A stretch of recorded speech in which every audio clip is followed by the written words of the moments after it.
Fix आहे आमचं. ते कालपर्यंत होतं. आता नाही, आता घरचा रस्ता झाला आणि 1 महिन्यानंतर विसरणार तुम्ही. ए काय बोलतोयस? हा? कोणाकडे कोणाकडे साहेब थोडं हवे करायचं दूध. हा, काय करतो? ते जिंक्यासारखं वाक्य ना आता. होय खरे. तुम्ही हा साहेब. ए काय बोलतो रे? आणि कोणाला बोलतो? आणि तुम्ही कोणात आम्हाला अडवणार आहे? आणि तुम्ही कोणात आम्हाला अजून एक वाक्य बोली. कोणात आम्हाला अडवणार आहे? आमचं ऑफिस आहे, जाऊ दे. हा साहेब. आणि तुम्ही कोणात आहे आम्हाला अडवणार आहे? आमचं ऑफिस आहे, आम्हाला जाऊ दे. ए जास्त झिंग्यासारखं चढतड करू नको. समजलं ना? चुपचाप निघायचं इथून. ए! पहिली गोष्ट, तुम्ही ही अशी अडवणूक करू शकत नाही आमची.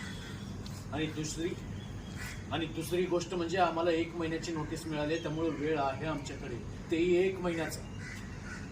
जाऊ द्या आम्हाला. तर मग काय करायचं? आमच्या साहेबाची परमिशन घ्यायची, ऑफिसवर जायचं, परमिशन घ्यायची, मग काय? आम्ही तुमच्या साहेबाला नाही होय, कळलं का? चल जाऊ दे. एकदा सांगितलं ना, नाही जाऊ देणार. आम्ही जाणार म्हणजे जाणार. मी सांगितलं ना, नाही जायचं. चल बाजूला. नाही जा. चालेल चालेल. बोली. नको रे. हा, हे बघ. ठीक आहे. आज जाऊन काय करणार? आज जाऊन काय करणार? काय लावणार? ठीक आहे, मी माझं पहिलं वाक्य देते. आम्ही तुमच्या साहेबाला नाही होकार, चल जाऊ दे. लता बाईला फोन करायचं घेतलं.